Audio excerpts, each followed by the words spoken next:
Hey guys, welcome back to my channel. I'm back with another plant video.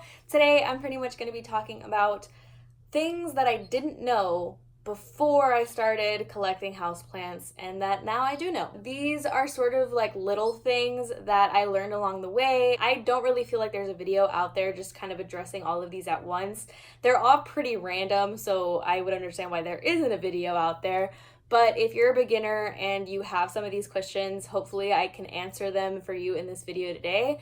But yeah, let's go ahead and get into it. So the first thing that I want to talk about is terracotta pots. So terracotta pots are cheap and they're like a really good pot to put houseplants in just because you are way less likely to overwater a plant if it's in a terracotta pot. But terracotta pots get this weird like mildewy fungus looking thing on it, and people tend to freak out because it's like, oh my gosh, like there's fungus, like there's something on my pot, there's something, is it gonna hurt my plant? And I'm here to tell you it's normal. It's totally normal, it's totally fine. A lot of people actually enjoy the look of like this worn down terracotta. I'm not really one of those people. That's why I use terracotta as more of a catch pot or cashpo, however you say it. This is apparently something called efflorescence. Correct me if I'm wrong, I might be saying it wrong or I might be confusing it with something else, but it apparently kind of shows you how much mineral deposits or like salts and stuff your water has. So if you're using like filtered water that has no mineral deposits, then you're like less likely to get this like mildewy look on it. But if you're using water that's filtered with salts or that has minerals in it, then it's more likely to show up. But it's normal. It's not going to hurt your plant. It's totally fine. I've heard that a solution of 1-to-1 water to vinegar seems to help take away that look if you don't enjoy it. And then the second thing is like sort of kind of similar to that. I don't have a plant to show you today that has it, but a lot of the times plants will get some weird like fungus mildewiness on the top of the soil. It's not really a cause for worry. It is in a way like a warning sign saying, hey, this plant has been wet for too long, and that way you kind of know that you have to like move it into maybe some stronger light so that way the soil can dry out faster.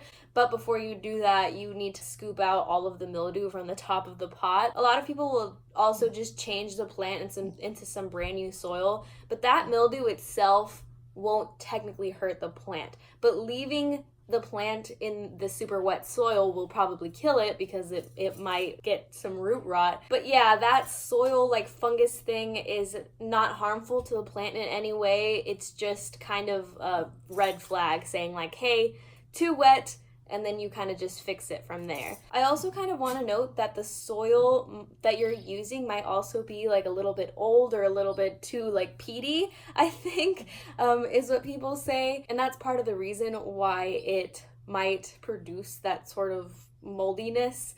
I don't know the exact term for that, but yeah. So something else that kind of made me freak out a lot whenever I first started and I felt like there was no answers to it anywhere. Like I would Google it and I just never came across anything that really explained it. Pothos stems, along with like other sort of aroid type stems, will turn brown. And that is because it's like the sheath.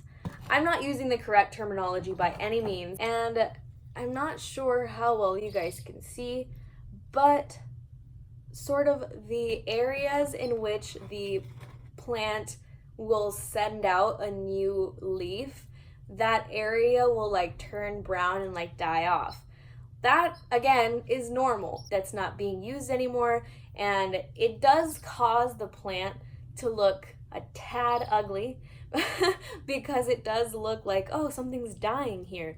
But it's not. I mean, technically it is, but it's nothing to be alarmed about. Although I feel like in pothos, especially as a beginner, you're probably getting a pothos and thinking like, oh my gosh, what am I doing wrong? Am I underwatering it? Am I overwatering it? I don't know.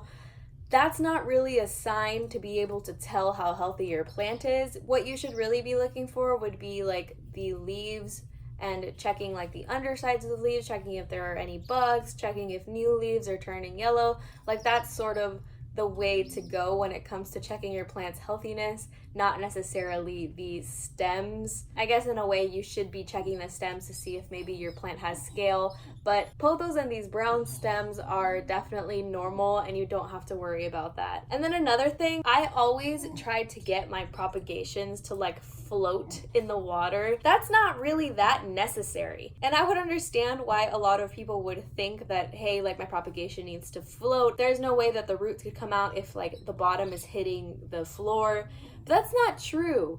A lot of the times the node is where the root comes from. This sansevieria was just like sitting at the bottom of a cup, just like this, like sitting at the very bottom, and it still came out with a root. So it doesn't need to float. That's pretty much what I want to tell you. It just doesn't need to float. It might be somewhat more beneficial for it to float so that way it doesn't potentially rot from the bottom, but I'm telling you that it's not totally necessary. And then another thing that I wanted to point out about things being normal on plants is aerial roots. So a lot of people kind of freak out whenever they see like little bumps on their plants and they think that maybe it might be a bug, maybe it might be scale, like what is that thing? Like you get kind of freaked out whenever you see random little snubbins sticking out of your plant.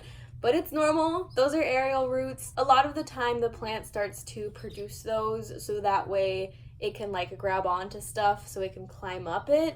It's also just another way of, I think, getting some nutrients from the air. Again, aerial roots are totally normal, and actually if you have some aerial roots, it is pretty easy to propagate that plant from that little nub. So yeah, that is totally normal. Don't worry about aerial roots. And then another thing that I wanted to note is there is this like misconception out there that Hoyas grow really, really slowly. Right now, like during the growing season, my Hoyas have exploded. Seeing my Hoyas grow as fast as they're growing is just like bonkers to me. I really thought that Hoyas grew really slowly because, you know, they're more succulent-like and succulents tend to grow pretty slowly. So that's why I just kind of accepted the rumor that was going around saying that Hoyas were really slow growers, but they're not. Like a lot of my Hoyas are just growing ridiculously fast. And then the last thing that I wanted to talk about is sun and light and the ways that the sun works. So where I am, eastern exposure is way more gentle than southern and western exposure. So if you want to set a plant out and put it in direct sun, which I wouldn't particularly recommend that you do, but if you were to do that, you would want to do it in the morning when the sun is a little bit more gentle. But if you are doing it like in the late afternoon, or if you're doing it pretty much just past noon, your plant is probably going to burn if you're putting it just like in direct light. Like some plants really don't need that strong of light. If you're putting a cactus outside, it probably wouldn't have the same effect on a cactus than it would say like a monstera. You are very likely to burn like more fragile and delicate leaves. And I learned the hard way. I actually put my monstera standoliana outside in the sun because the leaves were like coming out really small, so I figured like maybe it needs more light. So I put it outside to give it more light, and really I just burnt it. So learn from my mistake. Try not to do that. So yeah, pretty much my tip there is just if you are going to be putting your plant out in the sun, try and do it in the morning rather than in the late afternoon if you're in the United States. But yeah, that's pretty much it for today's video. I hope you guys enjoyed it. I hope you learned something. I know it was more targeted for beginners, but this is kind of just the stuff that I picked up. I know it was pretty random, but I feel like I had these questions when I was first starting, and I feel like a video like this would have been helpful. Yeah, that's gonna be it for today's video. If you want to talk about anything, go ahead and leave it in the comments down below. If you like the video, go ahead and hit the like button, and if you like me and like plant videos, go ahead and subscribe if you want to. But that's gonna be it for today's video, so I guess I will see you guys in the next one. Bye!